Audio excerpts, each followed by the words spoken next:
Hey guys! Part 6 of What If Naruto Graduates 2 Years Early. Hit like and subscribe if you like this one, and also please check the author in the description. Let's start. We are pain, that's all. We are God.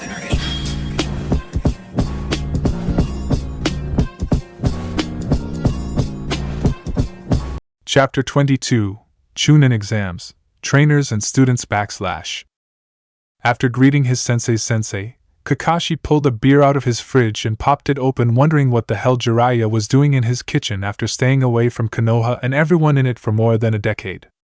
After several moments of thought, it finally hit him.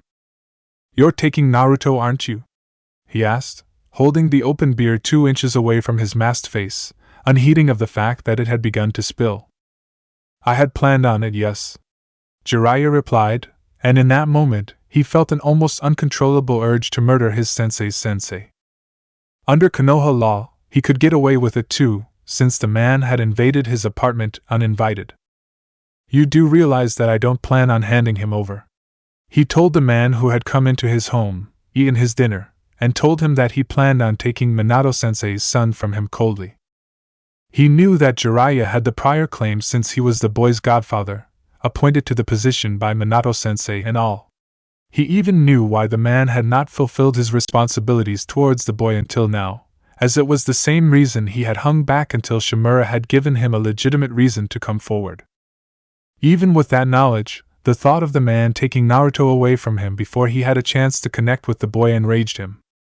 "You do realize that you don't have a choice, much like that one guy what's-his-name didn't have a choice when you took Naruto from him," Jiraiya replied equally coolly, the look in his eyes saying that if he tried to force the issue, he would smack him down hard. "Naruto was meant to be," he started. "Naruto was meant to be his student. He had known that since the day he had first felt the boy kick while Kushina-san was pregnant with him. He'd almost forgotten it in the intervening years, but he had remembered when Shimura had taken the boy for himself. "With you, yes, I know," Jiraiya said. "You clearly illustrated that when you took him without ever once consulting the boy about his feelings on the matter." "He'll come around eventually," he replied. Naruto would come around eventually, even if he had to wait a long while. Naruto was his to train, his to mold as Minato-sensei had once done with him. He'd promised Minato-sensei well before Naruto was even born. "Would you have come around if someone had snatched you from little Minato and demanded you call them sensei?" Jiraiya asked, pushing his half-finished meal aside and looking at him seriously. "That is hardly he started before Jiraiya cut him off again. "It is the same. You took him away from a teacher he knew and loved just like family, and tried to take the man's role even though Naruto hadn't wanted you to," Jiraiya replied. "I may have been far away, but I've always had eyes and ears on the boy. You plan on doing the same thing," he pointed out, as Jiraiya had already admitted to as much earlier. "Not exactly," Jiraiya replied.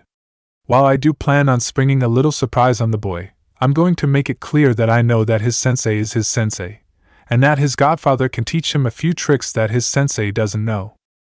If he tries to shove me off and tell me to go to hell, I'll back off him a bit and give him a little time and space.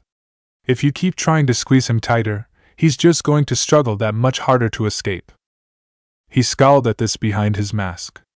Jiraiya always knew how to make him feel like a kid, and he felt very much like one later, after he chucked his half-full beer at the man and yelled at him to get out. It figured. Everyone else had been taken from him, so why not Naruto? The morning after the preliminaries, Naruto arrived at Team 7's meeting point as Kakashi had ordered in the missive that Pakken had arrived with earlier that morning.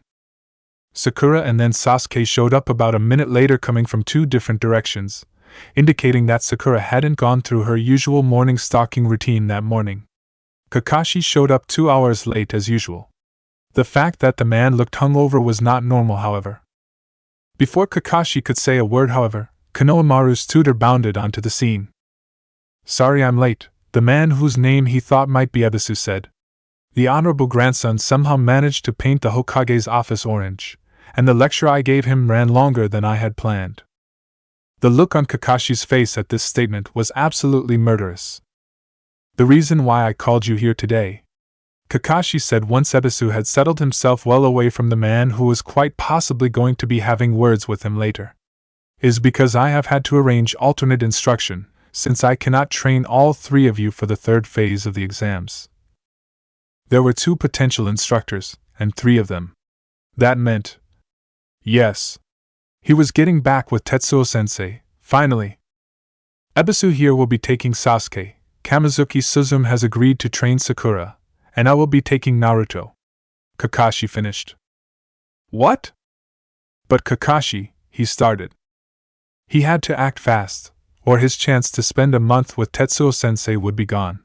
He would have to think of an argument quick. What is it, Naruto?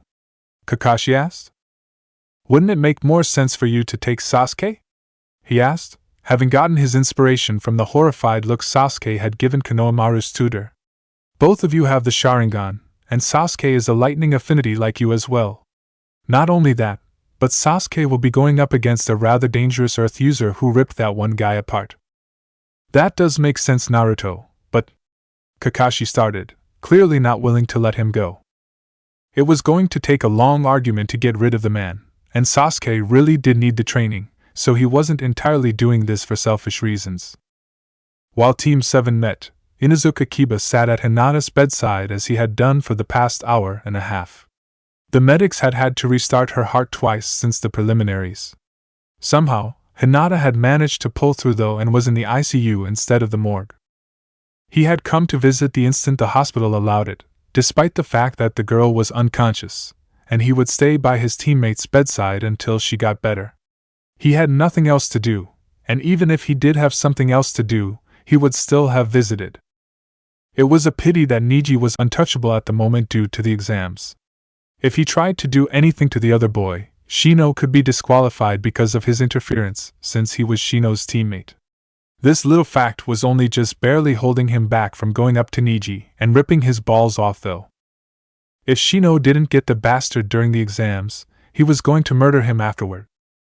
Guy didn't know why he even bothered lecturing Niji about his unyouthful, and frankly somewhat psychotic actions during the preliminaries. The boy obviously hadn't been listening to him. Niji rarely listened to him when he tried to give him advice, unlike Lee. Lee was the perfect student, and quite possibly a distant relative. Lee had been a great deal like him as a child. A hard-working boy who was called a loser, and determined to prove he wasn't. Lee had put in all the hard work to get where he was today, obsessively training day after day after day. All of that hard work was finally starting to pay off for Lee, just as it had for him when he was Lee's age. A month from now, Lee would be proving to everyone that a person could be an exemplary shinobi with taijutsu alone. Until that day came, he would train with Lee to prepare him for his coming ordeal, and try to figure out what he was going to do with Niji, who would be training with his clan during the upcoming month. Niji would have to be dealt with soon, however, since his being perceived as the sort who would attack comrades could completely ruin his career as a shinobi, and the whispers about what he had done to his cousin Hinata were already beginning to spread. The fact that his final attack took place after the fight had been declared over, and the fact that the Hinata girl was family wasn't doing his student any favors either. Back at the Hyuga compound, Hyuga Hayashi watched the video of the fight between his eldest daughter and his brother's son. He had been advised of Hinata's condition as a result of that fight earlier when he had gone to visit his daughter at the hospital. Hinata had always been weak, and while he told himself it would be no great loss if she passed, and that it would solve the problem of who would be his heir, seeing her like that had hurt him deeply.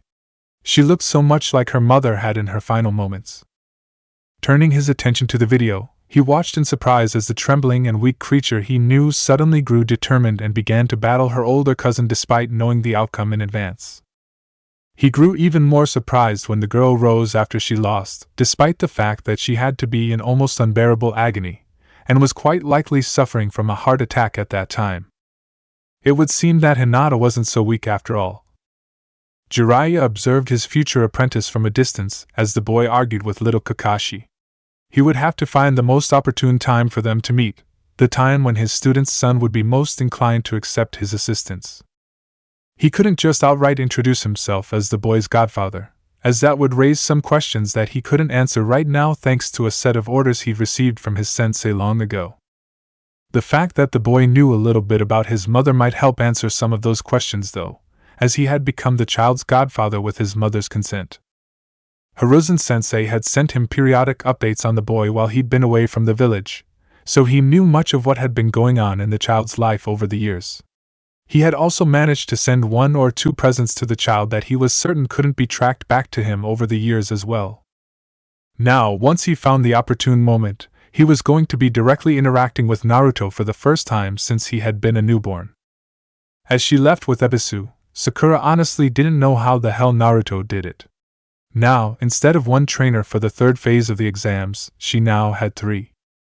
Suzume, who had been working with her for the past couple of months, an elite tutor named Ebisu who had owed Kakashi a favor, and possibly Kurenai, who apparently would be having some free time on her hands if what Ebisu said when he mentioned the possibility of calling her in was true.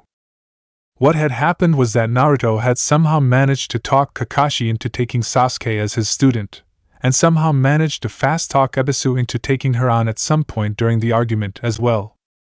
The next thing she knew was that Ebisu had taken her off to evaluate her skills, and had mentioned bringing in an acquaintance of his on occasion to possibly tutor her in genjutsu since she had almost perfect chakra control. All of these people who had arranged for her training and had been willing to train her obviously thought that she would succeed, otherwise they would not have decided to spend time working with her. She would have to do so in order to make sure that their time wasn't wasted. Despite the pressure this added, she would not let them down. Sasuke growled as he packed enough supplies for a month-long trip after returning home from his team meeting. Kakashi was going to be taking him out for special training, but he was only doing it because that boy hadn't wanted the man to be training him. He remembered the look of panic on that boy's face when he started arguing for Kakashi to take him instead. As far as Kakashi was concerned, he was something to be thrown aside, and that boy was the real prize. He didn't know why since he disliked the man, but that realization really stung for some strange reason. Tetsuo had been about to lay his daughter down for a nap when he heard the excited pounding on the door. He went to open it, and found a very welcome visitor on the doorstep. "Hello, Tetsuo-sensei," Naruto said, grinning from ear to ear. Chapter 23, Chunin Exams, Double Con. It had been nearing dinnertime on the 3rd day since Naruto had resumed his training with Tetsuo-sensei. They had gone down to the small nearby hot spring village to pick up his Mrs. Shimura, who had needed a day off, when Tetsuo-sensei had noticed something that had seemed to be out of the ordinary. "There's something I haven't seen since I was a kid. Brings back memories," Tetsuo-sensei muttered as he looked at whatever it was that had caught his attention. Turning to look in the direction in which his sensei was focused, he saw a white-haired pervert peeping into the women's side of the baths. Something about this stirred a vague memory. Something about the people on his to-prank list. As he watched, Tetsuo-sensei turned and walked over to the man with a mischievous grin on his face. "Oi! Jiraiya!" Tetsuo-sensei called out loudly once he was less than 5 feet from the man. The white-haired pervert who'd been peering through a hole in the fence whirled around quick as lightning and knocked Tetsuo-sensei to the ground, knocking him out cold. Oh wait, he didn't. Tetsuo-sensei didn't stiffen up like that when he was really unconscious. Oh goody, they were going to be pulling a con similar to the one that the team had once pulled in River Country after Satoshi lost their traveling funds, except this time it hadn't been him who had thrown himself under the horse, or been attacked rather. "Oh my god! Tetsuo-sensei!" he yelled, running over to his fallen sensei. "Tetsuo-sensei, are you alright?" The expression on the white-haired pervert's face at this point was, "Oh shit, what have I done?" Perfect. Hook, line, and sinker. "He's still unconscious," he yelled while Tetsuo-sensei continued to play dead. "You might have given him brain damage. I'm going to go and report this as soon as I find a medic." Based on the pervert's panicked expression, he could confidently say that he just reeled him in. Should he actually go to the authorities that dealt with shinobi on shinobi crimes? The white-haired pervert would be found to be in the wrong since there was a witness who could truthfully say for a fact that the white-haired pervert had been the first to attack. Had Tetsuo-sensei attacked him, then there would have been no issue. But since it would be 2-on-1 to say that the white-haired pervert had attacked Tetsuo-sensei just for saying hello, well, add in the possibility of a female mediator, and the fact that the pervert had been occupied with peeping on the women's baths at the time of the attack, and the man was screwed. There would be a fine and a mark on the man's record at the very least. At worst, he could receive jail time and dismissal from the ranks if he was still active. "Please don't," the man who knew he was screwed pleaded. "I'll give you anything." Based on the pervert's actions, he was quite likely one black mark away from dismissal from the ranks or one charge away from serving several years of hard time, which was rather fortunate for him. Now, it was time for the most critical part of the con. If he didn't get this right, he just wasted the time of all three of them. Satoshi was a much better actor than him, though, and would have had a much better chance of pulling this off. He was going to have to try, though, and hope the mark never caught on. He did his best to look as if he'd completely rejected the offer, got up, leaving Tetsuo-sensei's side, and started walking away. As he moved, he started looking as if he were generously considering the offer. He then heaved a sigh. "I really shouldn't be doing this, but what have you got on you?" he said.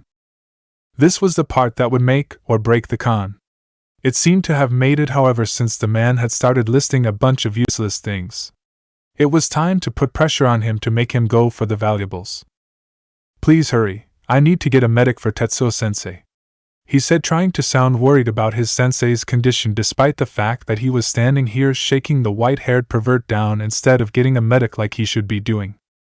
The man listed the amount of money he had on him, his checkbook, and a toad summoning contract. Bingo! Summoning contracts were extremely rare, and carefully guarded by the shinobi who managed to acquire them. Usually the guardians of said contracts only let students that they'd been training for years and trusted implicitly sign them. "About that summoning contract," he said. The man was apparently still rather desperate not to be arrested. "You want to sign the contract? I'll let you sign the contract," the man said as he pulled the aforementioned contract off his back and unrolled it.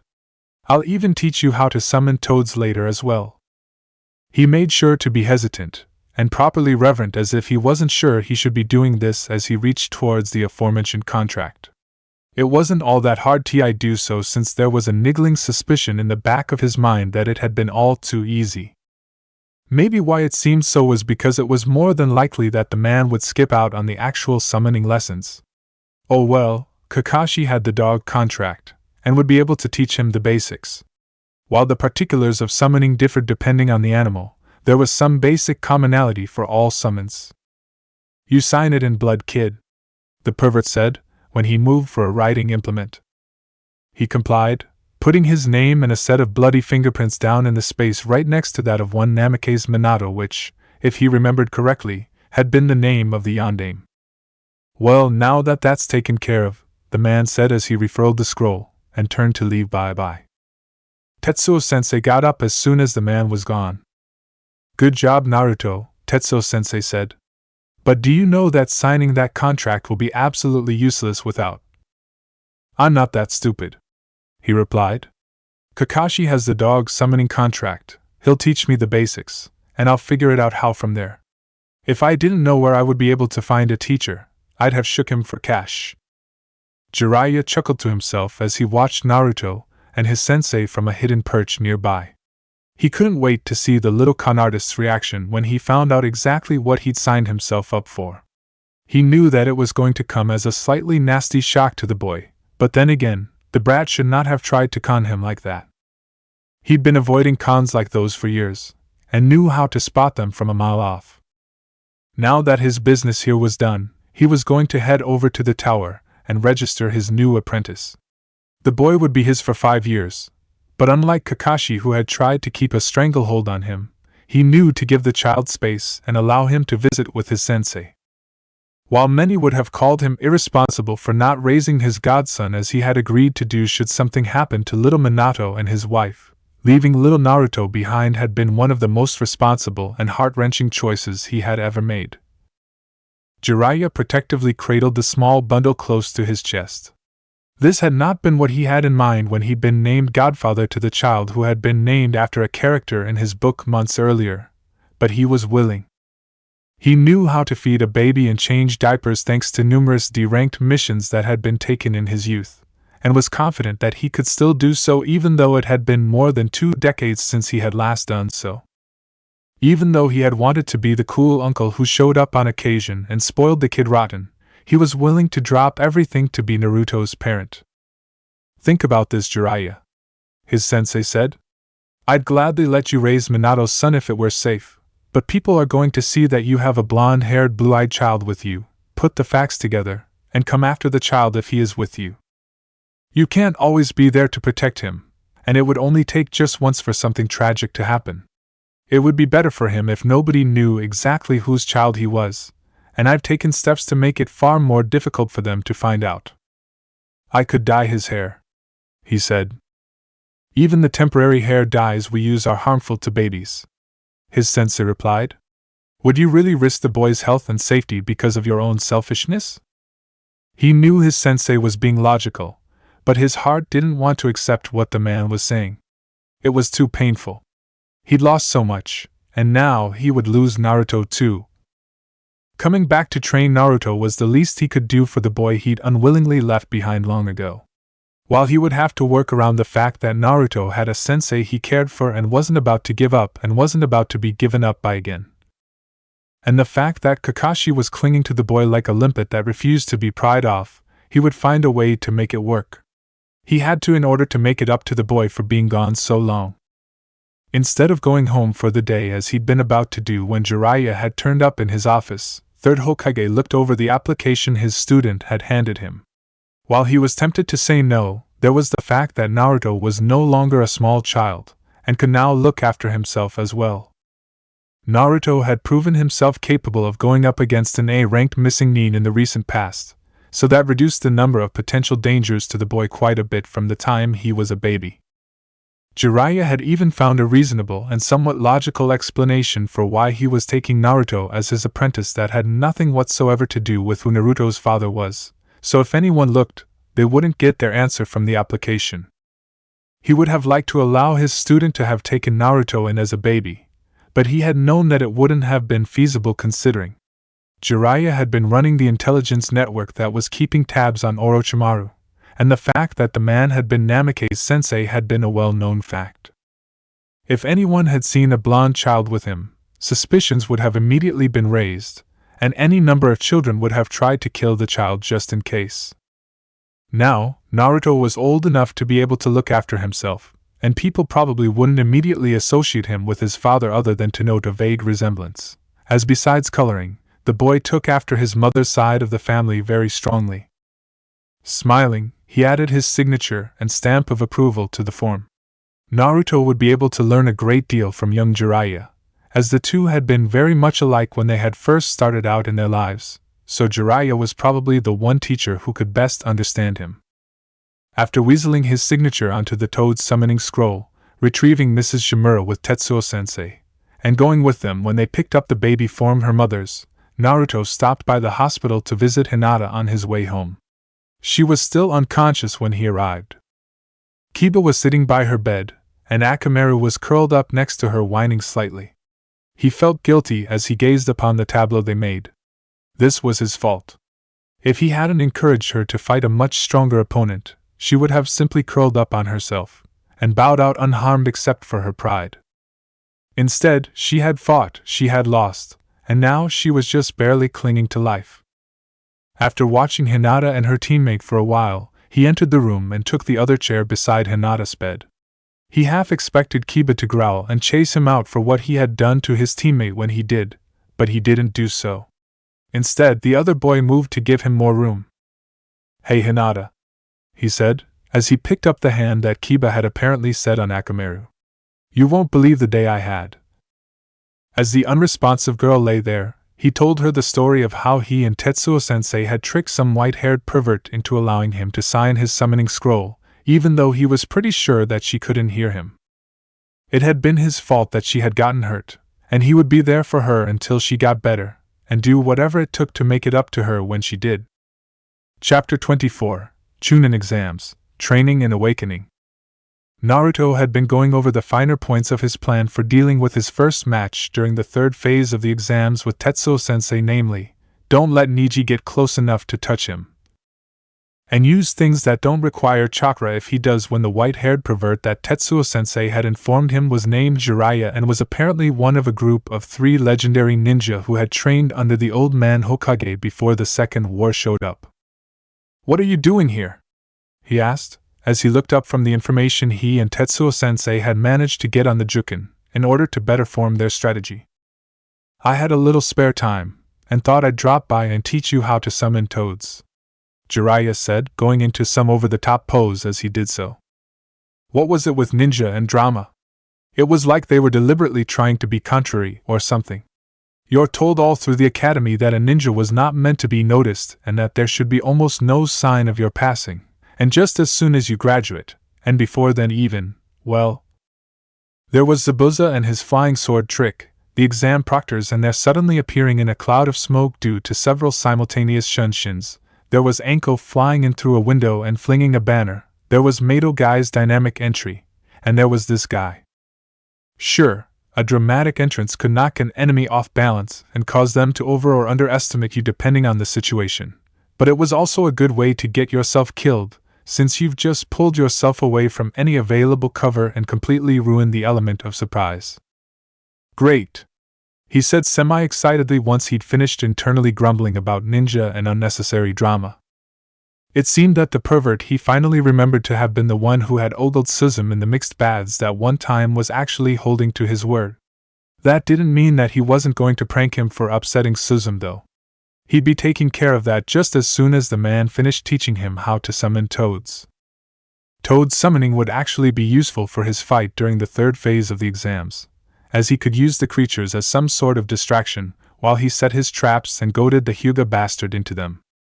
Niji would probably shit himself if he found himself facing a monster toad the size of the one that the Yondaime had ridden into battle against the Kyubi. There was a picture of the thing in one of the history books he'd found in the library, and if he found himself looking up at one of those, he'd want to run himself. Since he wasn't the Yondaime, chances were that he'd only manage get some sort of medium-sized toad, however, but a few of those would be rather useful. For the next few hours, while Tetsuo-sensei stood aside and watched, the pervert went over the basics of toad summoning. Several miles away from Naruto and his toad summoning lesson, Sasuke growled at his teacher. It was the closest he had come to speaking to the man over the last 4 days. That day, like every other day, the man had woken him up at an insanely early hour, ran him through a training routine from hell, and yet he expected more out of him?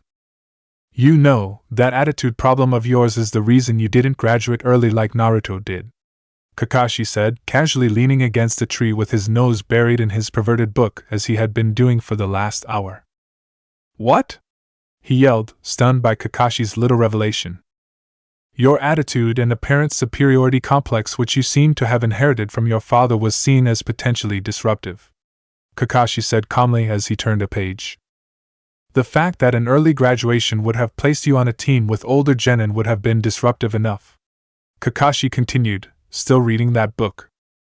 "The addition of your rather atrocious attitude would almost certainly have sparked a number of power struggles within your team as the older genin tried to maintain a dominant position, which would have resulted in a great deal of infighting, which would have had catastrophic effects on any mission such a team would be assigned to, as has happened with similar teams before.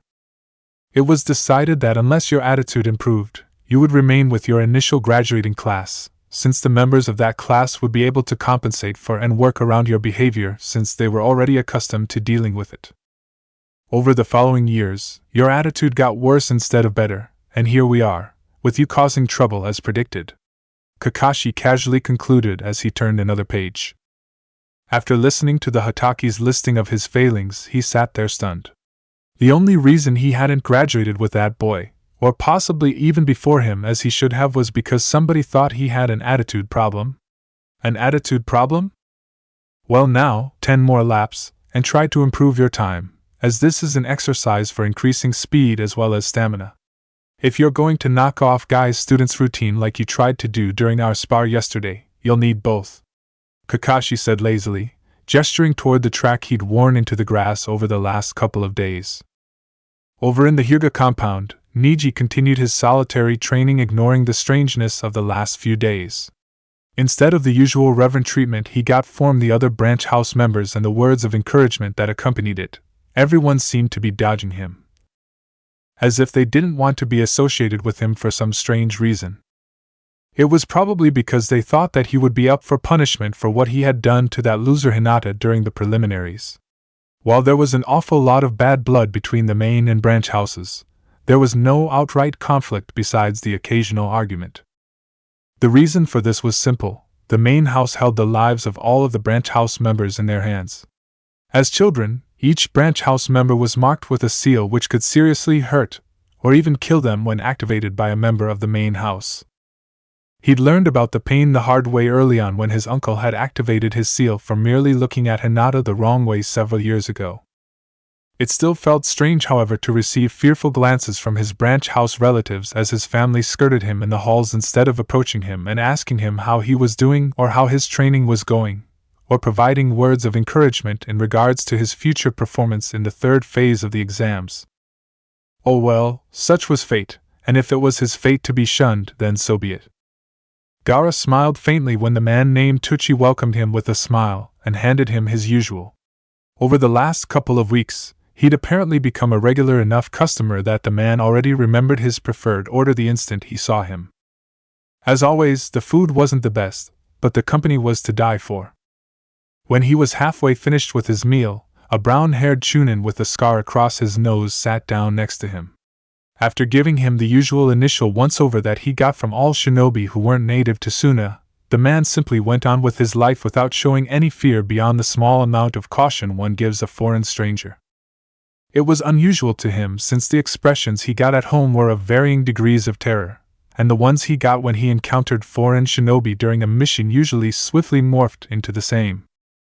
He wasn't used to it being otherwise, and he didn't like the feeling of being ignored like this, the feeling that his existence didn't matter one way or another to the person who was sitting next to him. He could feel his anger rising as the man continued to ignore him, but before it could get to the point where he would actually kill the man and quite possibly ruin some plans that had been in the works for months, something distracted him. "Hey Gaara, was it? How's it going?" A familiar voice called out as a certain blonde moved to sit next to the chunin, and a brown-haired man of average height with dark eyes that looked to be a jounin sat next to the blonde. "Okay," he finally replied. "Good." The blonde, who seemed to have been somewhat aptly named after a ramen topping considering how much of the stuff he ate, said before greeting the scarred chunin, who was apparently Irika sensei, and answering the two men's questions about how he and Gaara met. Instead of leaving him out of the conversation with the two men whom Naruto knew well, Naruto had tried to include him in it. As he sat there eating, he wasn't being ignored as he almost had been before Naruto had arrived, and he wasn't being looked at with a challenging expression the way many had looked at him before they realized his true strength, or with the expressions of abject terror that his fellow villagers usually bore when they encountered him. Instead, he was being treated as an acquaintance, and it was odd, and he wasn't exactly sure how he felt about it. After several hours of training, Sakura flopped to the ground gasping for breath. She had known all of the basics from the academy, and thought she was good, but Ebisu was on a whole nother level. This man had taken the academy basics and turned them into an art. Not only that, but the man had a bunch of other tricks up his sleeve she'd never even imagined, and he intended on teaching her a number of them over the coming month. She could see why the man was considered to be an elite tutor, and she felt honored to be learning from him.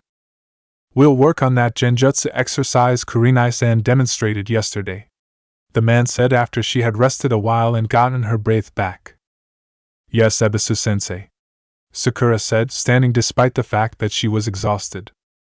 She was going to do everything in her power to prove to the man that she wasn't wasting the time he had devoted to her when he could be doing other more important things. She was going to grow stronger, and pass the third phase of the exams, and show all of the people who had taken the time to teach her that their time hadn't been wasted. Over on one of the training grounds, Lee kicked his practice stump for the 600th time. He was training harder than usual for the third phase in the exams. He was going to be up against a puppet user during the first match, which meant that he was practically going to get two opponents instead of one right off the bat. And if he defeated the puppet user, he would get a chance to fight Niji, and show everyone what a genius of hard work could do against a true genius during the second round. He would have to train really hard in order to be his best for that day. Fortunately, since Niji had wandered off to train on his own somewhere, Guy-sensei was there to help him every step of the way. "Good work, Lee," Guy-sensei said as he continued his warm-up, shifting to his other leg. "Thanks, Guy-sensei," he replied as he started counting kicks for his left leg. He didn't know what he would have done if Guy-sensei hadn't been there for him since before he'd graduated the academy. Probably dropped out of the ninja program altogether, believing that his academy nickname of hot-blooded loser was accurate, and gone on to have a mediocre career in the food service industry. Fortunately, he'd never had to find out, however, since Guy-sensei was there for him, and would always be there for him the way he was now, smiling and encouraging him as he worked his way to new heights despite the pain. In the hospital, Hinata winced at the pain she felt as she awoke. As she came to, she could feel something warm, fuzzy, and breathing under one of her hands. She was pretty sure that it was Akamaru, since she knew from experience that the dog had a pretty unique coat texture that was not quite coarse or soft. She had learned this when Kiba had allowed her to brush the dog on a few special occasions after they had become teammates. Considering how protective Kiba had been of Akamaru at the academy, that had been quite the sign of trust. When she opened her eyes, the light nearly blinded her. Eventually, though, her eyes managed to adjust to the relatively dim hospital illumination. The first thing she noticed when she'd finally adapted to the light that she'd been without for so long while she had been unconscious was the bouquet on the nightstand. Apparently, someone had given her flowers. She had a difficult time trying to translate the meaning behind the bouquet until she realized that the flowers had been selected for color instead of meaning, since the predominant color was orange despite the rather unpleasant meanings of some of the flowers. The second thing she noticed was that the person she'd sensed was sitting by her bed wasn't Kiba as she'd expected since she was petting his dog, it was her father. After realizing that her father was sitting at her bedside, she briefly wondered what he was doing there, before realizing that it was more than likely because he wanted to chastise her for being weak and failing to defeat Niji Nizan once again. "I am sorry, father," she said once she found her voice. She knew that the apology wasn't enough, though. It would never be enough, just as she would never be good enough no matter how hard she tried because she would always fail. "There is nothing to apologize for, Hinata," her father said before patting her on the head in a way she vaguely remembered from when she was very little, and leaving the room. Had that really happened? It couldn't have, could it? She must still be dreaming. It must be the result of the pain medication that was undoubtedly in the IV that was connected to her arm. There was no way hell that her father would have let her go without a lecture on every last one of her failings as a Hyuga, and as his daughter. Chapter 25, Chunin Exams, The Big Day Arrives. "What did you just say?" Zabuza asked, hoping to God that he misheard his wife. This couldn't be happening. Not yet. It was way too soon. They'd only just gotten married a little more than a month ago, for heaven's sake. "I'm pregnant," May repeated. He hadn't misheard his wife, as he'd been desperately hoping he had done. He was going to be a father, despite the fact that he wasn't ready and would never be ready. He wasn't cut out for this kind of life. He had been made for a life of action and adventure, not changing diapers.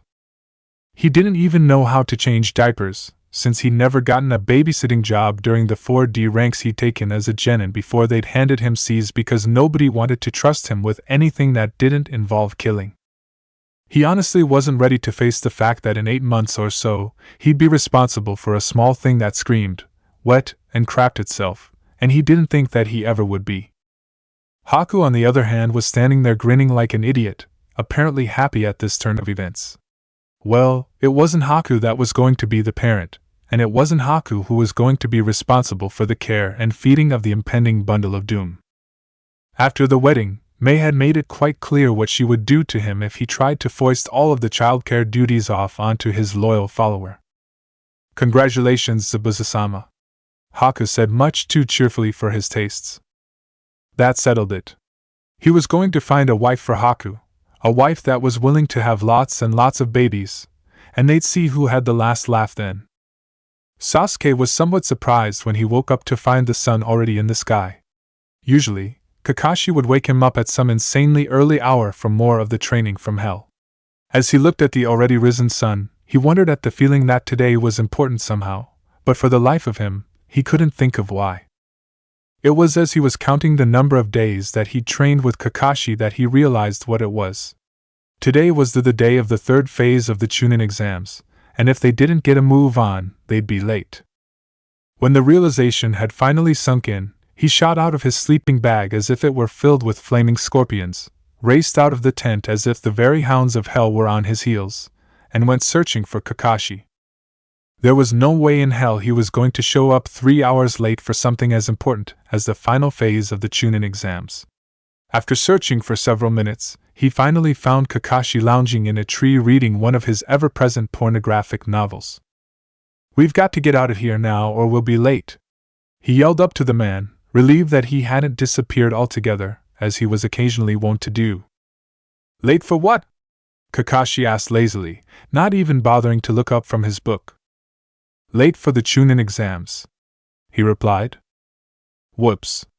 Looks like I picked the wrong day to finally give you a day off," Kakashi said as he closed his book and dropped from the tree after tallying something up on his fingers. He couldn't tell if the man was being serious or not since Kakashi had a really twisted sense of humor, and it was sometimes rather hard to tell whether or not the man was joking. Deciding not to bother wasting any more time trying to determine whether or not Kakashi had actually been serious, he dashed over to the campsite wondering if they had time to pack their supplies. In the end, he decided to do so anyways, since there was no point in leaving stuff out where just about anybody could take it. More than one ninja had scored free supplies due to the carelessness of others in the past. He knew this for a fact since he'd seen that boy scrounging for kunai and other unattended weapons on the practice fields when he was running low. As there wasn't really any time, he decided to sacrifice neatness for speed, and haphazardly threw everything within reach into his bag. In his office in the administration complex, the Hokage sighed as a final guest arrived as he was preparing to depart to the local arena that was going to be home to the third phase of the Chunin exams. Scheduling for the event had initially been a nightmare, as he'd had to work with the game's schedule for Konoha's ninjutsu team, which had an important match scheduled for today, as the playing season schedule had been drawn up well before the lots had been drawn up for the locations of this year's exams. In the end, he'd been forced to give VIP seating and free snacks to the Konoha Tigers who were in charge of the arena when it was not in use for the exams, in order to get them to forfeit today's match against the Fire Country Lions, who had also had to be given VIP seating for the event. Competitive ninjutsu was a popular sport in the elemental countries, with each country fielding at least one team and each ninja village fielding a team of their own as well. Most members of the professional teams were retired shinobi, but trained civilians who had either failed the academy or learned from relatives who had gone on to become ninja could be found on the teams as well, as there were rules against active duty ninja competing in such tournaments. Competitive ninjutsu was pretty much what its name suggested, ninjutsu against ninjutsu, and the best ninjutsu wins. Points were also given and taken for evasive ability and creative use of terrain or lack thereof. Bouts were either singles or team trials and could last for several hours at a stretch. Some of the flashier moves first seen in the arena had found their way onto the battlefield on occasion over the years, such as the Uchiho's Grand Fireball Jutsu, which had previously merely been a jutsu that had been used to mark a certain rite of passage before it had been popularized by a top professional player from that clan sometime around the founding of the village.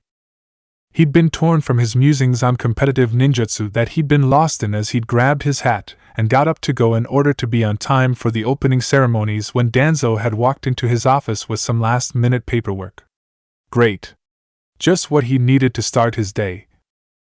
Danzo, since the intelligence department seems to be your home away from home, maybe you could shed some light on why rumors about an Oswigakure, which is supposedly located beneath Konoha, have been making their way around the academy, he said mildly as he signed a supply requisition form that had requested a couple hundred more kunai than the unit that was officially under Danzo's command would need in a year.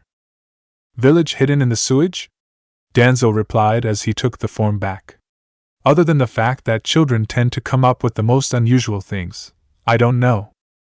In the quarters that were set aside for visiting dignitaries, Orochimaru sighed as he arranged the Kazakage's robes once more. He didn't quite feel comfortable wearing the things, and understood why the brat who had taken the position that should rightfully have been his had ditched them in favor of a jacket. Honestly, they reminded him of the time he'd gone around in a dress after losing a bet to Jiraiya, whom he was firmly convinced had cheated somehow. The fact that he was wearing his usual attire under the robes made things worse, as it was the hottest part of August, and this year was no exception. He was dreading setting foot outside. While the Kage box at the arena would be both shaded and air-conditioned thanks to a number of near-invisible seals, the route to the arena and future battlefield where he would be fighting his former sensei was not. Normally, this wouldn't be too much trouble for him since he was acclimated to Konoha's weather, having spent most of the first 40 years of his life here, but today he was wearing far more layers than usual. In addition to his normal attire that consisted of underclothing, some armor, and his usual summer battle wear, he was wearing a long robe and an overcoat. He would have been overwarm in all this during the winter, but as it was summer, it was going to be a rather hellish walk. Bracing himself, he stepped out of the special quarters that had been reserved for visiting Kage, and into what had to be a furnace, if the sudden blast of hot air that hit him as soon as he was out the door was any indication. He wondered how he was going to keep from sweating and giving himself away by doing so, since this would be nothing for the real Kazekage, as Suna was worse, much worse. At the other end of the village from the much too warmly bundled Orochimaru, Naruto sighed as he made his way to the arena. All he'd heard in the streets was speculation about the performances Sasuke and Neji were going to give today, and hopes for a Sasuke/Neji fight during the final round. Those who hadn't been able to score an arena seat would be able to watch the final phase of the exams on a screen that had been set up outside, and would be able to catch the events in full or special highlights of the coming events at the local theater for the next month or so. There was an almost palpable air of excitement in the village, as Konoha had not scored the more desirable and better attended summer slot in a good long time.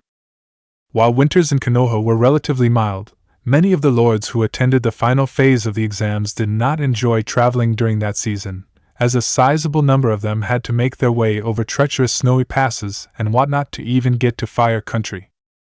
The excited air eased his tense mood somewhat, especially after his old team had dropped by to wish him luck that morning, and inform him that they'd be in the stands rooting for him. They'd had no doubts whatsoever that he could pass, and he had few doubts that he would pass as well. He'd gotten this far, and all he had to do now was kick everyone else's ass, starting with that bastard Neji. He just hoped he wouldn't look like an ass to the audience, and later generations who would be seeing his performance while doing so.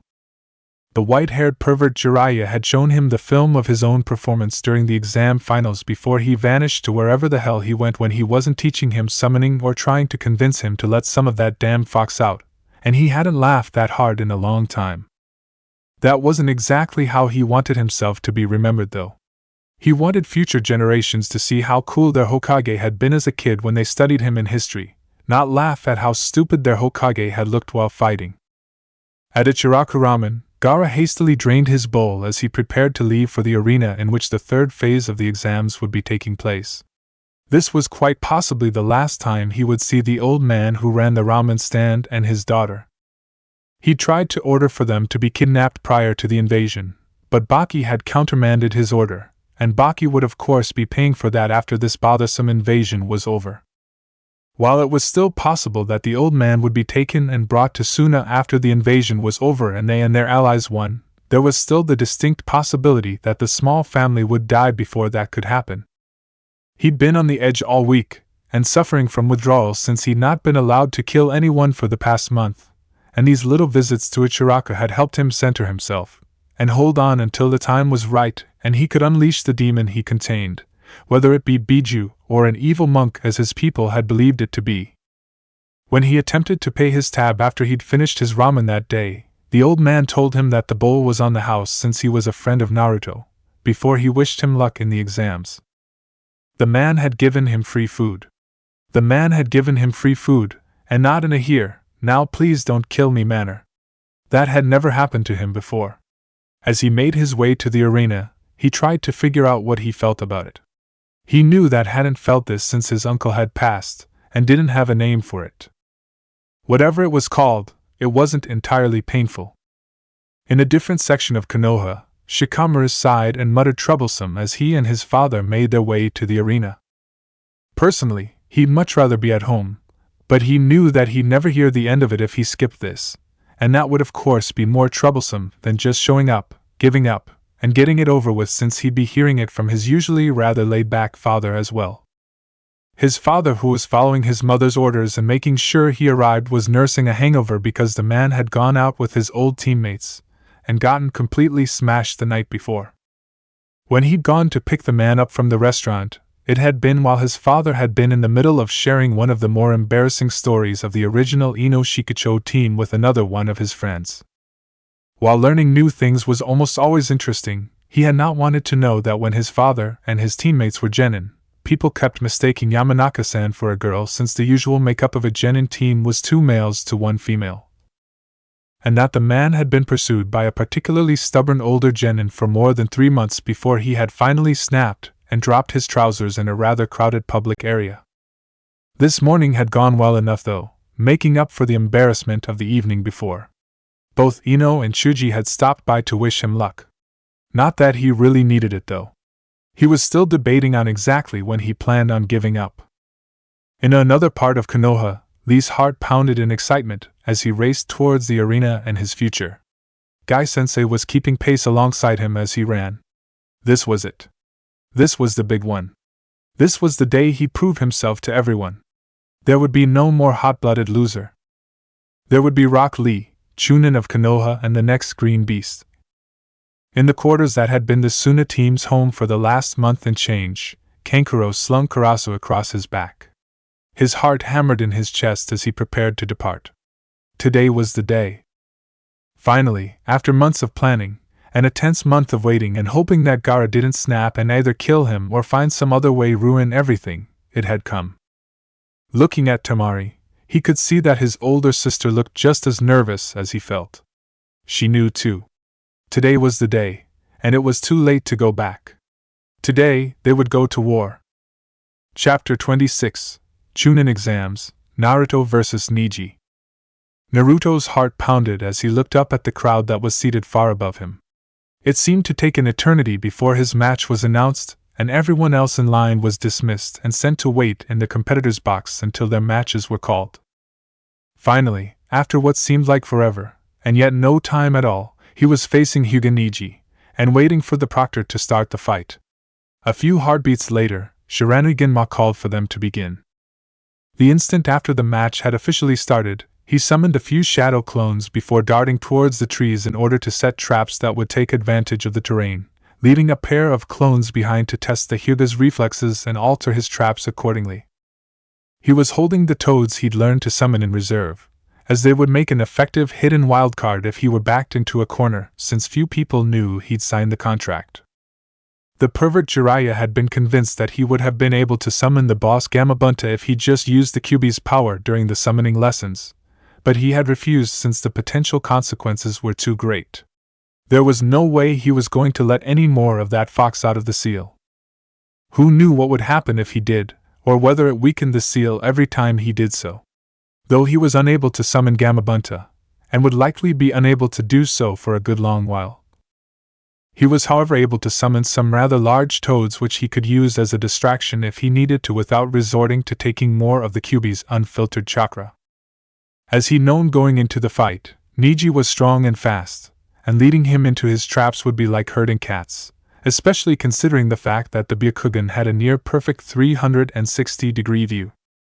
In order to do so, he would have to wear him down until he was too worn out to use the Byakugan while avoiding him completely, which was pretty much what he'd figured he'd have to do considering the information he'd gathered on the Hyuga. Even with his amazing reserves and stamina, it was going to be tough, because he would have to make sure he didn't get hit. If he got hit by any of Neji's Chukin strikes, it would be very bad for him because, if his chakra got cut off, there was little he would be able to do despite his amazing chakra reserves. If his chakra were cut off by the Hyuga's gentle fist, he would be forced to depend on his traps, which would only work if the other boy became careless. Keeping this in mind, he summoned and sent in a few more clones to soften the other boy up a bit more as he shifted elsewhere outside of his opponent's range, watching the clones in hopes of finding Neji's blind spot. Faced with the near-overwhelming numbers his Kage Bunshin had provided, Niji went into some sort of spin, emitting chakra as he did so, and sent the clones and the weapons they threw flying in all directions. Whatever this was, it hadn't been in his information on the Hyuga. In order to end this fight, he would have to probe it for weaknesses. Anyone who knew Hyuga Hayashi would have realized that his expression of mild surprise at the sight of Niji doing the Kaiten was tantamount to an expression of stupefied shock on anyone else. The Kaiten had been passed down the line of the main branch from parent to child in secret for generations. Neither of his daughters were yet ready to learn the Kaiten, and yet Niji had somehow managed to reverse engineer and teach himself the technique after watching him. He'd known his brother's son was a genius, but he hadn't known that he was on that level. It was only natural, really, considering the fact that Hizashi had been better than him at just about everything. It had only been a cruel trick of fate that had made him head of and therefore responsible for the well-being of the clan, and his brother who would have been the better leader a member of the branch house. In the arena below, the spectators who were reasonably safe behind barriers that would prevent stray jutsu from wreaking havoc by accidentally killing a number of VIPs. Naruto evaded Niji, who had barely avoided the trap that he had herded the boy towards as he eluded him in hopes of gaining more information on the odd and seemingly impenetrable technique that the older boy was employing. So far, that odd spinning technique didn't have any holes that he could find, and he and his clones had attacked it from all angles he could think of. The only upside to his practically wasted efforts so far, though, was that Niji was wearing out just that much faster each time he used the technique. Perhaps if he used a jutsu rather than a physical attack? After the thought finally hit, he started preparing a wind jutsu while the Hyuga boy was still distracted and he had the opportunity to do so. He knew that he could have done this jutsu or any other for that matter when Niji hadn't been spinning around like a top, but he had been curious to find out if the unusual defense that his opponent was using was truly impregnable.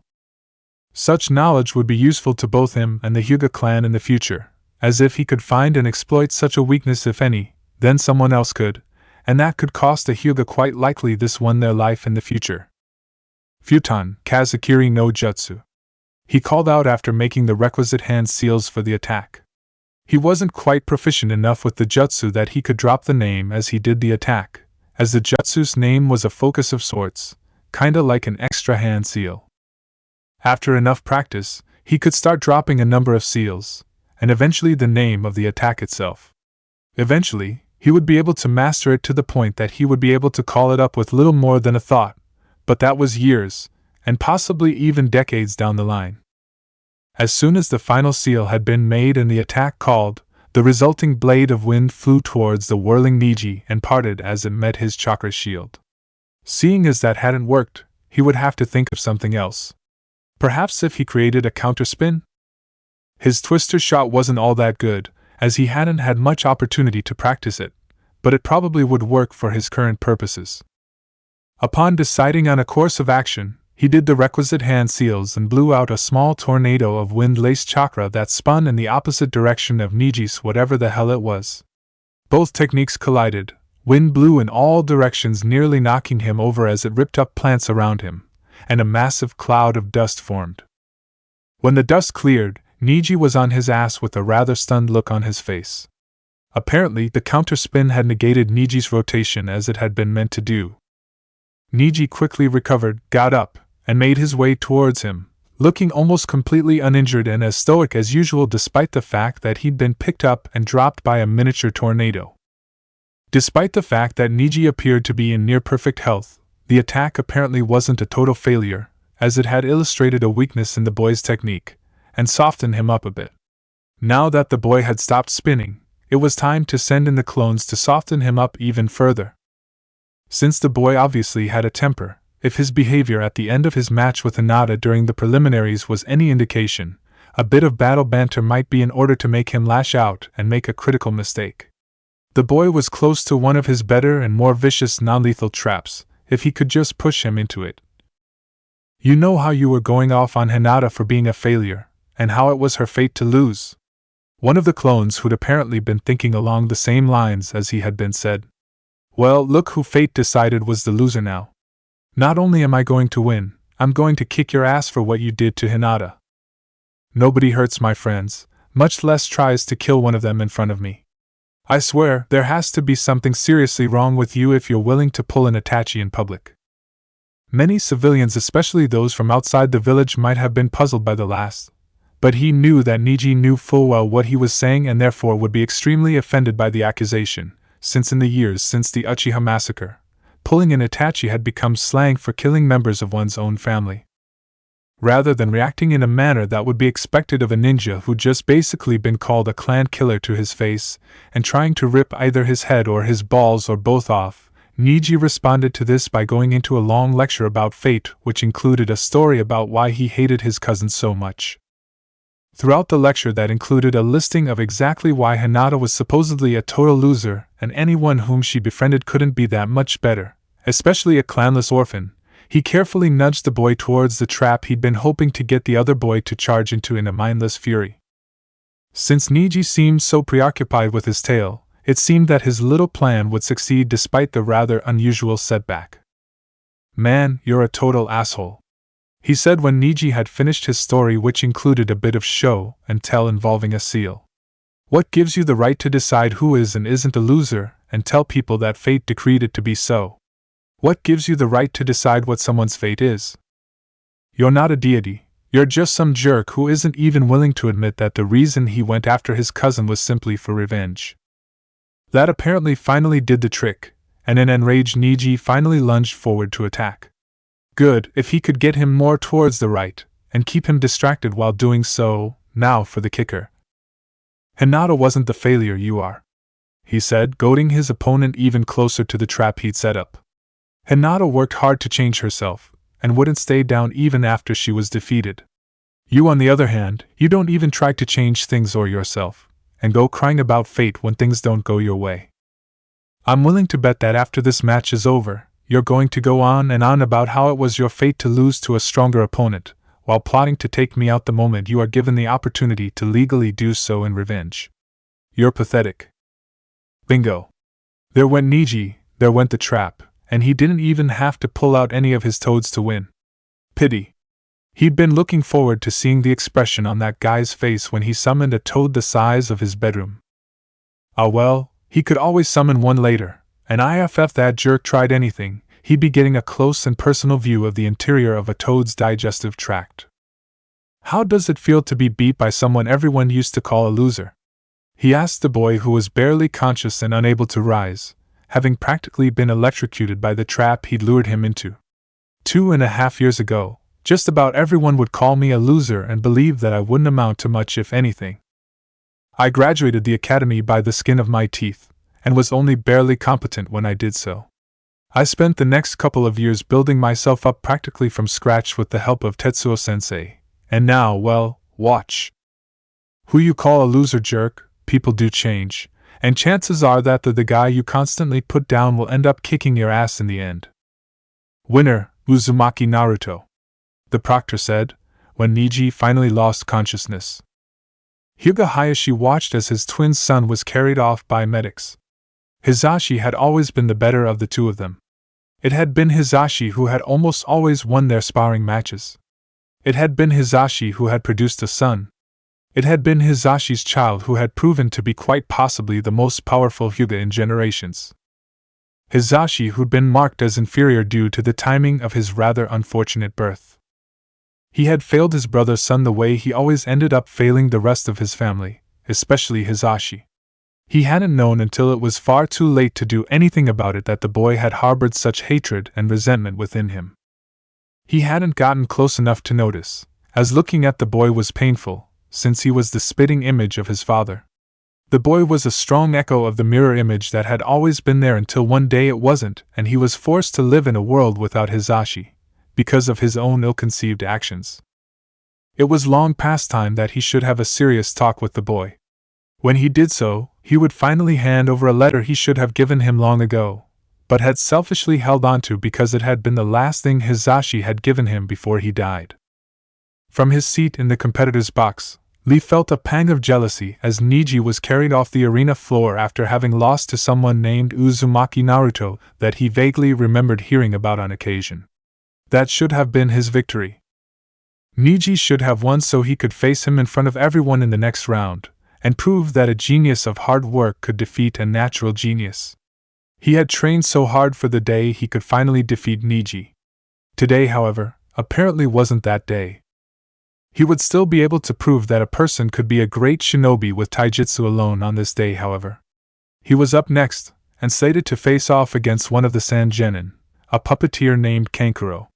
In order to win this match, he would have to fight both his opponent and the puppet, which undoubtedly had any number of hidden surprises. Since his match would be starting momentarily, he made his way down to the arena floor as the Uzumaki boy made his way back up. He would fight him one day and see which of them proved superior. If what the boy had said in the arena was true, the Uzumaki was quite possibly a genius of hard work like himself, and because of that, that would be a fight he could look forward to. Finally, after the arena had been cleared, he stood facing his opponent, or possibly his opponent's puppet, as the two had been known to switch out in front of the proctor. "You got here because you got lucky. It won't take much to defeat you," his opponent said as they stood waiting for the match to start. The instant the proctor had announced the start of the match, he raced forward towards his opponent. He was going to make that Tsunani need his words. He knew that such thoughts were decidedly unyouthful, but he wasn't really in a good enough mood to care at the moment, and he would apologize to Gai-sensei and make up for this lapse later. Now, however, he was going to win. Elsewhere, Niji woke up to the sight of a plain white ceiling and the general fuzziness of painkillers. He could still feel the pain from the injuries that had been inflicted by that trap he'd stumbled into.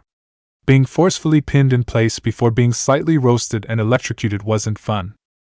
Right now, he felt like he had an all-over sunburn, which, as any fair-skinned being who has made the mistake of living in sunny climes could tell you, was excruciating torture despite the fact that it had not yet reached the truly painful stage. Thank God someone had come up with the idea of fireproofing shampoos and conditioners, otherwise his hair would have been worse than lightly singed, which would have been a disaster considering the number of years he'd spent growing it out so it would be just like his father's. He hadn't missed the winces his uncle and his grandfather tried to hide whenever they encountered him, especially after he'd started tying his hair back like dear old dad used to. When he got out of here, he would make the Uzumaki pay. He would, damn it. The little bastard had been right. The instant the match was over, he'd started plotting revenge. Chapter 27, Chunin Exams, 3 more matches. Sakura honestly hadn't known what to expect from the boy who had almost handed Sasuke his ass in the academy hallway before the start of the exams over a month ago.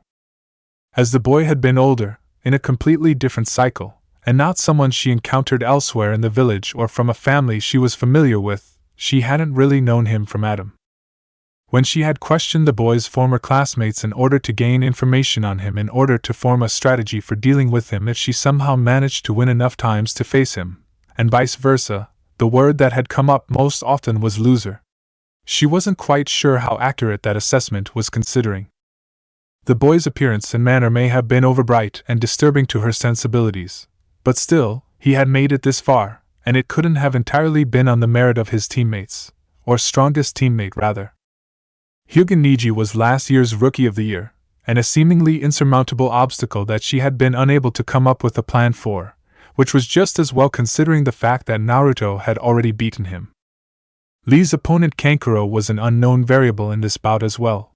She knew that the boy used puppets, but that was all she really knew about him, as there had been nobody to gain intelligence on him from. Should she find herself facing him, if through some miracle she'd passed that far, she'd find herself winging it. Unfortunately, improvising strategy on the fly with little to no information going in was not one of her strong suits. The fight opened with Rock Lee immediately charging at his opponent, which was generally considered to be a dumb move, but had actually worked for the boy, quite likely due to the element of surprise. The blow that sent the other boy flying also revealed that it had been the puppet rather than the person who had stood facing Lee at the beginning of the match. Either that, or the Kankuro boy was a master of the Kawarimi to the point that it was both sealless, and unaccompanied by the chakra smoke that was usually present during such elementary techniques, much like Kakashi. Lee seemed to be somewhat confused as to who to go after at that point since he had 2 dangerous and potentially deadly options, but decided to continue going after the puppet, apparently, since if he followed that plan, he'd pretty much only be facing the puppet rather than both the puppet and his opponent. After several attacks that nearly destroyed the puppet, there was a strange clicking noise that came from within the wooden construct as it changed shape, rearranging itself into a different form that revealed a wide array of weapon launchers. One of the launchers started releasing a shower of saban that may have been poisoned, considering the fact that it was a common practice in Suna. Lee was fast, barely fast enough to dodge. All it would take would be one hit, however. "Lee! Take them off!" Guy's voice boomed over the roar of the crowd. Following that cryptic bit of advice, Lee disengaged from his opponent and shot for the shelter of the trees that ringed the arena, and started tugging on one of his leg warmers the instant he reached them. After hopping on one leg for a couple of seconds, the boy was obscured by some bushes, but after a loud thud, 2 loud thuds, rather, a green blur shot back into the arena at an almost insanely high speed. Whatever it had been that Lee had been wearing had apparently slowed him down considerably. Instead of going after the puppet this time, Lee went after the one controlling it. Due to the spandex-clad boy's prodigious speed, the boy from Suna didn't have the time to evade before a barrage of blows rained down on him courtesy of one Rock Lee. The puppet flew to his aid, but wasn't very effective in doing so, because Kankuro went down thanks to a rather precise and very powerful kick to the head which had been delivered shortly after Lee had dodged another volley of saban and had returned in the instant before the puppet could fire again. As the proctor announced Rock Lee's victory, she found herself amazed at how strong the boy was, and lamenting the fact that he didn't look better. In the very short time she had known Lee, he had treated her better than Sasuke had over all the years she had known him. It was better to not think about that, though. She was going to be Mrs. Uchiha. There was no way in hell that she'd lose to Ino in anything. She'd beaten the girl in battle, and she would beat the girl in romance as well. The fact that Sasuke had not yet arrived was worrisome to her. If he missed his match, he would forfeit. Fortunately, he and Gaara were last, so there was still a little time for him to get here. In another part of Konoha, Sasuke frantically sprinted through the streets while Kakashi followed behind him at a more sedate pace. He probably would have been at the arena on time if Kakashi hadn't picked a training area that was so far from the village. Since he wasn't paying as much attention to where he was going as he should have been, he tripped over a garbage can that had been blocking the alley he decided to use as a shortcut, hoping to get to the arena in time for his match at the very least. The instant he and the metal container collided, the contents of the can went flying everywhere, and an instant later, he landed in them. "That's what happens when you rush things," Kakashi said lazily as he helped him pick some bits of orange peel off his clothes. "I wouldn't have needed to rush things if you had woke me up on time." He snapped at the man as he slapped his hand away. As far as he was concerned, this was all Kakashi's fault. He stood up on his own, refusing all of the Hitaki's offers of aid, and started running again, cursing as he stepped into a puddle of God knows what that had been lying in the middle of the street he turned onto. Based on the smell, it couldn't have entirely been mud. In the medical wing of the arena, Neji looked down at the letter his uncle had given him. He had immediately recognized the handwriting on it from the notes his father used to leave behind for him before he went on missions. The scroll on which the letter he held had been written was well worn and appeared to have been opened often. Noting this, he remembered the slightly reluctant manner in which his uncle had handed it over, almost as if he hadn't wanted to give it to him despite the fact that he was the one it had been addressed to. Reading the letter, he learned that his father had defied his fate the only way he could at that point. He had chosen the reason for his death, rather than allow anyone else to choose it for him. His father hadn't died for the sake of protecting the main house from the trouble that had been caused by his brother's egregious blunder, as he believed for so long. He had died for the sake of Konoha, his brother, and the rest of his family, and when knowing that his brother had been willing to die rather than sacrifice him.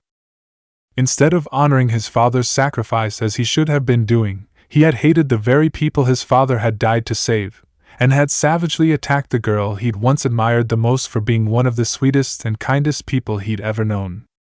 He'd attacked the girl he'd once been happy to protect, not just because she was of the main house, but because she had been his friend as well. After his father's death, he'd spurned the love that Hinata had held for him as a member of her family, and done everything he could to hurt her. Despite all of this, however, she still kept trying to reach out to him. Naruto was right. He was a pathetic asshole. If Naruto was right about that, then there was a chance that he could be right about the possibility of him being able to change. He would have to test it, and see who was right about that in the end. Shikamaru sighed. He just had to be given the worst opponent out of all of them. To tell the truth, he honestly hadn't even wanted to show up in the first place, since he'd planned on giving up, but knew that he'd never hear the end of it if he skipped, and that would be more bothersome than simply turning up and getting it over with. He had run a variety of scenarios through his head over the last month and had come to the conclusion that with the Aburaim, it would end in a double knockout at best, since he didn't want to outright kill the boy over a simple competition, especially since there would be numerous opportunities for promotion down the line. The reason he found this match to be so troublesome was because the other boy's swarm was a near-perfect counter to his cage main technique. He could possibly get a fatal, or in this case winning blow in before Shino's swarm took him out, but that would render him unable to compete in the next round, which would more than likely be against the Suna girl Temari. Better Shino than him in that situation, as far as he was concerned. Defeating Temari would be tricky and time-consuming, and he didn't want to go through the trouble of doing so. When the proctor called out that it was his turn, he opened his mouth to say he gave up only to find himself being picked up by two of his fellow competitors and thrown into the arena. "I'm sorry about this, but Ino paid me, and it would be dishonorable not to fulfill my end of the bargain," Rock Lee called down. "You got paid?" Uzumaki Naruto, Rock Lee's partner in crime, said. "Great. If he quit now, he'd have to go through the work of getting back into the contestants' box for nothing. Since he was already here, he may as well go ahead and get it over with." The fight started, and went pretty much how he figured it would go. He quickly caught Shino with his cage main jutsu, and Shino quickly caught him with his swarm of Kakechu. Once that was over with, he quit before he was drained too much by the creatures. Now that that was over, he could rest until this bothersome tournament was over, and it was time to go home. Well, look who finally showed up," one of the two guards at the entrance to the arena said. "It's a good thing too, since I think there would be a riot if you were disqualified before your match took place, since many people have traveled a long way to see the last Uchiha fight. You're up next since the battle between the Haruno girl and that girl from Suna just started," the other guard said as he waved the last Uchiha and his sensei inside with a hand which held a portable radio on which an announcer's voice could be heard. Sasuke groaned as he swiftly made his way to the competitor's box, since he knew that he'd have absolutely no time to prepare for his upcoming fight. No matter how much Sakura had improved, the Suna girl would swiftly beat her, and since that was the case, there was no time to shower and change in order to get rid of the scent of the trash he'd landed in or whatever the heck had been in the puddle he'd splashed through on the way here. Fortunately, his clothes were of a dark enough color and in a good enough condition that he'd look okay from a distance. When he reached the balcony that overlooked the arena, it had been in time to see a slightly battered-looking Sakura bat a fan out of the Suna Wind Mistress' hand and launch herself into a pitched battle, apparently trying to negate the other girl's advantage by engaging in close-quarters fighting. While a somewhat brilliant strategy, it was obvious that Sakura was going to lose, and lose she did, but she put up one hell of a fight as she did so, making the older and stronger girl pay dearly for her victory. The pink-haired girl that had followed him everywhere begging for attention fought like a cornered animal. Along with the standard academy taijutsu and a style she'd picked up from that boy's former teammate, the girl had apparently learned several dirty tricks. Throwing dirt into an opponent's eyes was probably the oldest trick in the book, but it was highly effective when it succeeded. It failed in this instance, however, as the Suna girl had been able to dodge, apparently taught from infancy how to avoid such attacks, since she lived in the middle of a desert near an area that was almost nothing but sand. That wasn't the only dirty trick in the Haruno girl's arsenal, and it was apparent that Sakura had gotten her nails sharpened the last time she'd gone in for a manicure, if the scratches she gave the other girl were any indication. After watching the fight for a while, he could see that the reason Sakura had gotten so many blows and while not taking nearly the amount of damage she should have was because the girl was using a very subtle genjutsu that shifted her opponent's perspective slightly. Blows that would normally have hit vital areas were just a little bit off, and there were a few near misses where there should have been hits. The other girl had not yet discovered the genjutsu by the time he'd realized it was in place, and therefore hadn't started to compensate for it. The Haruno's choice of genjutsu was a rather good one, because something more obvious would have immediately been spotted and dispelled. This one, however, gave Sakura a slight edge since it was far more difficult to notice, especially when one is focused on fending off one's opponent. Sakura had rather clearly improved over the last month or so, but she was still annoying, however. After putting on a surprisingly good show, Sakura eventually lost, as it had been obvious she would do from the start. Her opponent had been trained in both close quarter and ranged combat, and had been older, larger, and had a few years more experience. Amazingly enough, it had come close a couple of times, and Sakura had been able to hold her own for a while, damaging her opponent severely at one point, but she still lost. When the fight was over, the crowds cheered as the medics carried Sakura out of the arena and towards the infirmary. It was now his turn. He jumped into the arena, ignoring the comments of what the hell did Sasuke roll around in. And he could have stopped to shower at the very least if he was going to show up as late as he did. From the other competitors. As soon as he was in the arena, he stood in front of the proctor waiting as his opponent took the long way around, going down the stairs instead of over the railing. It was finally time. After a hellish month of hard work, he would finally show everyone the true might of the Uchiha. Chapter 28, Chunin Exams, Wave and Water Interlude. Hoshigaki Kisame was having a very good day. Earlier that morning, he and Itachi had managed to score a free tent. This had been an especially good bonus because their last tent had become more patches than tent over the last few years, and the Akatsuki didn't have a budget for camping supplies thanks to Kakuzu's penny-pinching ways. They had just gotten off one of the money missions they occasionally had to take to fund the Akatsuki's other activities, and were headed back to aim with the pay. To make the day even better, Itachi had managed to scrounge up a radio from somewhere, which was excellent, considering the fact that today, the Konoha Tigers would be facing off against the Fire Country Lions in the Konoha Arena. Competitive ninjutsu was always good for a laugh, and since there weren't any particularly pressing matters, he and Itachi could sit for a couple hours chilling and listening to the game. Today was a particularly good day for such things, since the sun was shining, there was a light breeze coming in off the ocean from the east, and he managed to get his hands on a case of beer recently, which he had stuck in the nearby stream to cool. Finally, after a few minutes of fiddling with the radio, it was on Fire Country International. Regret to inform you that the game between the Tigers and the Lions won't be taking place today. Our loyal listeners will be getting a special treat instead, as the reason for the cancellation was due to the third phase of the Chunin exams. Change it, he said. He wasn't exactly in the mood to hear about a bunch of genin inexpertly wailing on each other in hopes of becoming Chunin. The first match will be Hyuga Niji vs Uzumaki Naruto, both of Konoha. The second match will be Kankuro of Suna vs Rock Lee of Konoha. The third match will be Aburaim Shino vs Nara Shikamaru, both of Konoha. The fourth match will be Temari of Suna vs Haruno Sakura of Konoha. The fifth match will be Gaara of Suna vs Uchiha Sasuke of Konoha. No.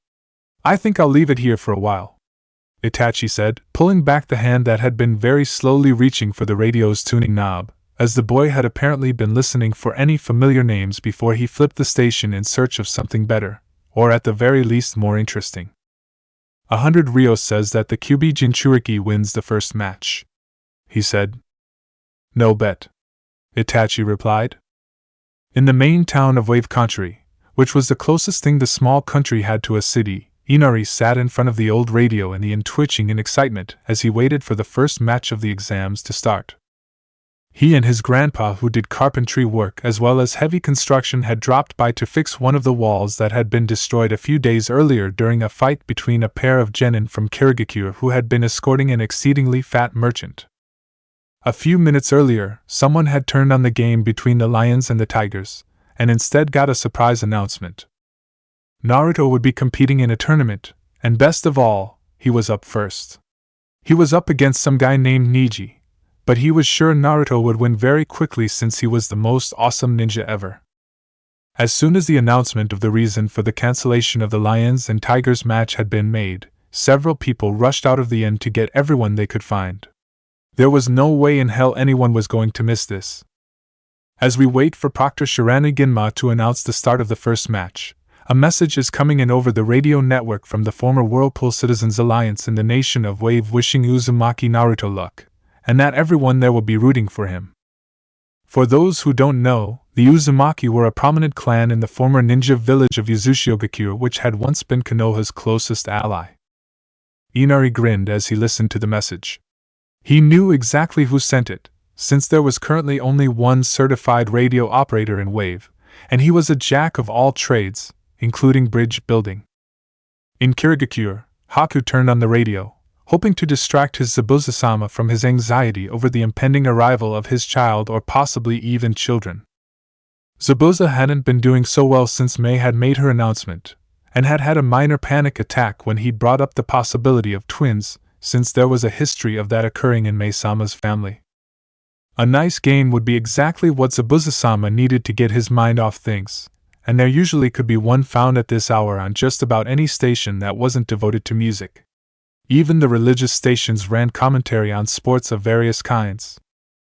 The Jashinist commentary on the River Country soccer tournament that he'd tuned into last year had probably been the most disturbing thing he'd ever heard. With the goal of finding a nice relaxing game in mind, he casually flipped through the stations until Hoppy the Frog and Friends has been cancelled in favor of the third phase of the Chunin exams, which are taking place in Konoha this year. While we normally don't air Chunin exams in which Kirigakure ninja aren't competing, we thought people might be interested since Uzumaki Naruto, who fought Momochi Zabuza one-on-one and survived, is one of the genin competing. We now go live to Konoha, and that's the signal. The first round of the third phase of the Chunin exams has officially started, and it looks like Uzumaki Naruto is making the first move of the fight. What move will he make, and how will Hyuga Niji, who is favored to win, counter it? He hoped that Zabuza-sama wouldn't order him to turn the radio off. It sounded like it would be an interesting fight, though he disagreed with the announcer from Konoha on his assessment of Naruto's chances of victory. Naruto would be winning, of course, not the Hyuga he'd never heard of. In a popular Kiri shinobi bar, Mizuko and Kanpachi nearly spit their drinks out when they heard what was on the radio instead of the Tigers vs. Lions game, which the bartender usually played since he was a big Lions fan, despite the fact that such things could be marginally considered to be traitorous. Has formed a number of Kage Bunshin which have scattered. Several have moved to engage the Hyuga. What is it, Kanpachi? One of the other patrons asked. The Kyubi Jinchuriki is competing in the exams, Kanpachi replied. The one who ripped up those two IWA genin a year and a half ago during the winter exams? The concerned bar patron asked. Yeah, Mizuko replied, after finishing his drink in record time. I figured he would have been promoted long before now myself, but apparently not. That Niji boy is going to be creamed, Mizuko's fellow drinking companion said. Creamed? Kanpachi said. He'll be eviscerated. 100,000 rios says the Uzumaki wins it all, Mizuko said, slamming the money down on the counter. You're on, Kanpachi said as he pulled the same number of bills out of his wallet and slammed them down next to Mizuko's money. The pair of IWA Chunin groaned when they returned to camp. They had been hired to escort a merchant to Wave Country, which had recently reopened trade with the rest of the world after the collapse of Gado Corp, and had decided to hang around for a day or so to enjoy the nice if somewhat humid coastal weather before they trudged back home, which would be roasting hot right about now. They had decided to use some of their precious free time go fishing, and had set out early that morning, forgetting rule number 1, which had made something of a comeback in recent years in the process. It seemed that they weren't the only ninja in the country, as someone had expertly bypassed and disabled all their traps before making off with anything and everything they considered useful, including Quirutz's toothbrush.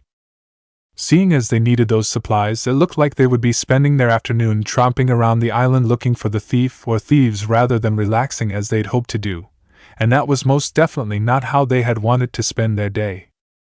Things would certainly be getting even worse by nightfall, as when they finally found their missing supplies, they would have to fight to get them back, and one or both of them would probably be nursing injuries on the way home depending on the skill of their opponents.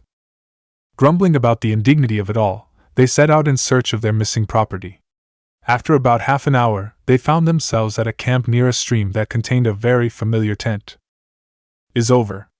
Uzumaki Naruto expertly led Hyuga Niji into a trap which simultaneously burned and electrocuted him that the experts say they have not seen in decades. As our panel of experts are retired shinobi with more than a century and a half of experience combined between them, this is saying something. We will now go to the head of our expert panel, Council Member Yudatane Koharu, for a more detailed explanation. Hey! Koritsu yelled as he approached the camp that was occupied by some soon-to-be-dead ninja. That's... Yes? A voice said as a head poked around the tent. A very familiar head, with a face that he and his companion had last seen in a bingo book, amongst the S-class entries. That's a neat tent. Koritsu continued, swallowing down the diatribe he'd had planned and putting the kibosh on the ass-kicking that would obviously not be happening unless it was his ass that was being kicked. There was no way in hell he was going to be getting himself killed over some measly camping supplies. Me and my friend here lost ours. Do you know where we could get another one? There's a camp about 2 miles in that direction that seems to be unattended. Hashigaki Kisame's camping buddy, who was also another familiar face from amongst the bingo book's S-class entries, said as he pointed in the opposite direction from their camp. Gee, thanks, Koritsu said. We'll just be going now. With that, they both fled. Hopefully, they'd be a little luckier at the next camp over. The unofficial shinobi supply rule number 1 stated that any supplies left unattended were fair game. In another section of Wave Country, Sato and Ichiro walked back to their camp. They were so close, yet so far, as the place they really wanted to be was about a day's travel away. They had wanted to be part of the coming action today, but had been forced to remain behind and take missions so things would look like business as usual, and Konoha wouldn't become suspicious until it was far too late, and Suna's forces were breaking down their gates with their new allies. Part of business as usual included lingering for a day or so if they could swing it, as ninja weren't usually eager to hurry home to the extreme weather that would be waiting for them in the hottest parts of summer or coldest parts of winter, unless there was someone practically riding their asses. If they had tried to swing by Konoha sometime today, it was possible that they would have arrived at the wrong time and aroused suspicions, ruining months of careful planning and obsessively rehearsed synchronized movements of which they hadn't been a part. They would be able to hear Suna and Oto's grand victory as it happened though, as Sato had thought to bring a radio with him. It's gone! Sato called out from the tent. What's gone? Ichiro asked. The radio and about half of our supplies, Sato called back. Fucking IWA bastards! Ichiro snarled as he kicked a tree. He'd spotted a pair of IWA Chunin casually fishing off the new bridge when he and his partner had gone into town for breakfast that morning. It was at that point that said IWA bastards attempted to sneak up on their camp. They managed to overpower the pair after a struggle. Give back our radio! Sato snarled at his captive. We don't have it, one of the IWA Needs said. We don't think you'll want to try getting it back either, the other IWA Nin said as he struggled against Ichiro's grip. And why not? Ichiro asked. If those bastards had done something to the radio, they were dead. Same reason we didn't try taking our tent back, the first IWA Nin replied. Hashigaki Kisame and Uchiha Itachi have it. Bullshit, Sato said as he punched his captive. You don't believe us? Come look for yourselves, Sato's captive replied. Though they didn't know exactly how, Ichiro and Sato found themselves sparing the lives of and dragging their captives 2 miles to a campsite that was set in a rather nice clearing next to a stream. Seated in front of a tent that looked like it had recently come from the IWA supply warehouse next to the missing radio were a pair of men in black cloaks with red clouds on them. A pair of exceedingly familiar men with black cloaks with red clouds on them. Ichiro and Sato moved to dispel what had to be a genjutsu and found the men still sitting there listening to their radio. The black-haired one turned to look at them. Quiet, he said. My brother's up next. That's it for part 6. Thank you for watching and see you in the next video.